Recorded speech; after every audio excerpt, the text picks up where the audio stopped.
Hello à toi, c'est Claire, experte en blessures de l'âme. Aujourd'hui, nous allons nous retrouver pour une nouvelle blessure, la blessure de trahison, et notamment cette petite réflexion, c'est dois-je avoir confiance en toi? Est-ce que je peux avoir confiance en toi?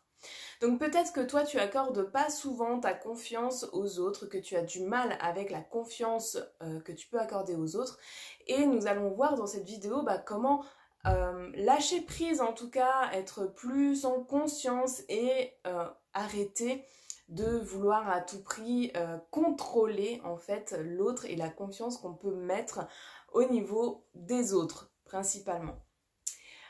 Donc si ce n'est pas déjà fait, je t'invite à t'abonner à ma chaîne. On se retrouve tout de suite pour la vidéo.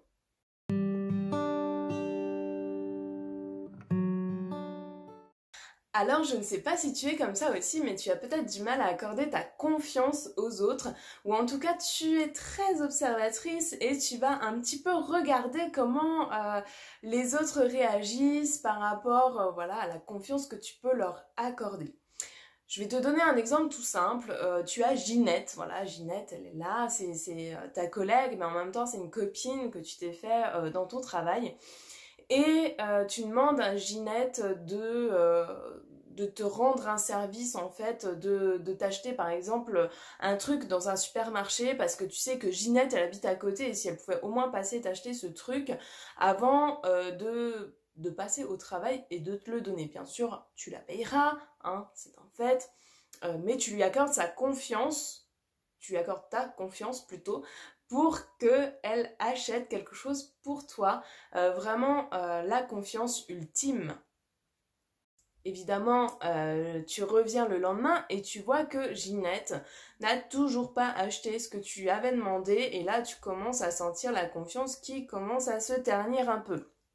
Tu lui redemandes, elle te dit oui, oui, je le ferai demain, et finalement le lendemain, elle ne l'a toujours pas fait, et tu découvres que finalement, Ginette, elle ne le fera pas, toi ça te saoule, et là tu as éveillé ton ego, et ton ego est en train de prendre le dessus, et d'avoir des phrases dans ce style-là.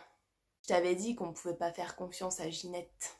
Tu vois bien que elle t'a trahi, en fait. Ginette, elle a trahi ta confiance. Voilà. En fait, ce qu'il faut savoir, c'est que toi aussi, des fois, tu trahis la confiance des autres, hein, sans faire exprès. Tu as toujours une bonne excuse de toute façon pour le faire, c'est-à-dire que quand tu n'es pas allé à la fête organisée par Ginette, tu lui avais dit oui, et au dernier moment, tu avais soi-disant autre chose de prévu, parce que tu n'avais plus trop envie d'y aller, faut le dire quand même. Donc du coup, la confiance, réciproquement, tu vois, ça s'accorde ou ça s'accorde plus. Mais oui, ok, des fois, ça arrive que tu donnes toute ta confiance à quelqu'un et que par des petites choses, tu vas te rendre compte que la confiance que tu avais accordée à cette personne, finalement, c'était peut-être pas la bonne personne. Et là, tu es piqué au vif. Là, ton ego rebondit. Et là, tu es carrément capable d'être vraiment agressive avec la personne qui t'aura trahi. Soit tu la quittes du jour au lendemain en lui disant mais toi je ne veux plus jamais te voir, soit tu vas vraiment utiliser des moyens pour faire comprendre à tout le monde que cette personne n'est pas digne de confiance et du coup un peu pourrir la vie de Ginette quelque part, tu vois. Mais tu vas lui dire hein, que voilà, tu lui accordais ta confiance et que tu n'aurais pas dû. Et là, c'est vraiment ton ego qui prend le dessus. Alors pourquoi c'est ton ego qui prend le dessus à ce moment-là? Tu vas me dire, c'est juste de la colère, parce que tu attendais quelque chose. Et c'est peut-être pas forcément ton ego. Mais ton ego, il est là, en fait. Tu es en colère, oui, parce que ça t'a touché, c'est l'émotion, la colère. Mais ton ego, c'est la réponse à cette émotion. C'est comment tu réponds à Ginette après. C'est comment tu vas voir Ginette après. Comment tu vas te dire, oui, Ginette, elle est plus digne de ma confiance, mais personne ne devrait faire confiance à Ginette, puisque je suis accordée moi la confiance et que je l'accorde à personne, et qu'elle a trahi cette confiance. Donc Ginette ne mérite de confiance de personne. Et ça, c'est ton ego qui dit ça. Ce n'est pas toi. Au fond, toi, tu as juste été blessé que Ginette ne réponde pas à ta confiance. C'est tout. C'est le fait, il est là. Tu as demandé à Ginette de faire quelque chose et elle ne l'a pas fait. Ça, c'est un fait. Comment tu réagis après?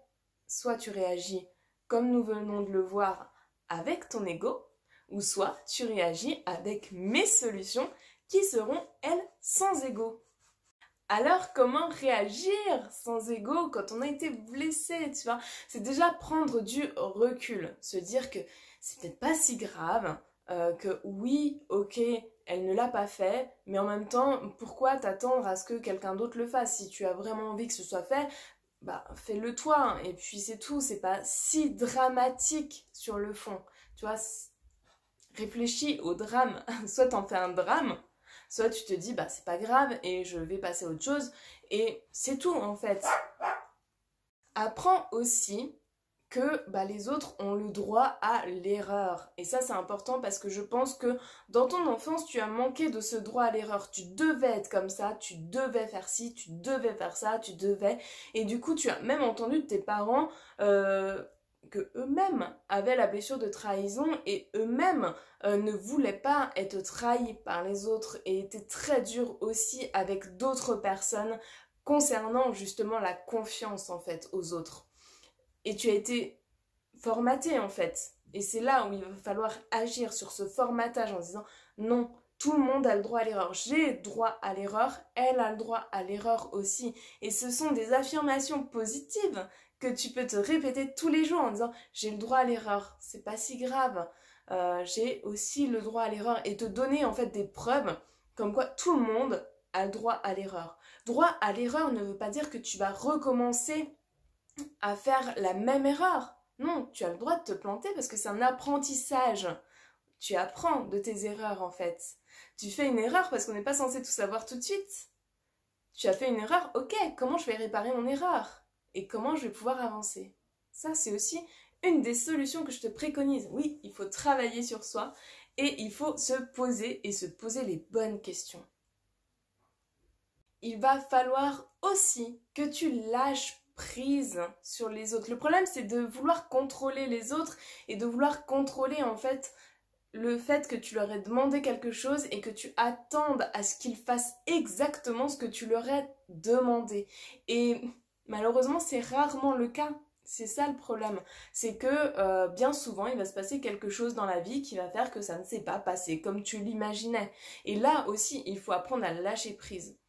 Même si tu fais de la visualisation, tu visualises ta journée, je ne sais pas si tu as déjà essayé cette technique, c'est-à-dire de visualiser ta journée, tu vois, tu visualises, tu te dis ma journée elle va se passer comme ça, je la connais bien ma journée, tu vois, je sais comment elle s'organise et je veux vraiment qu'elle se passe comme ça.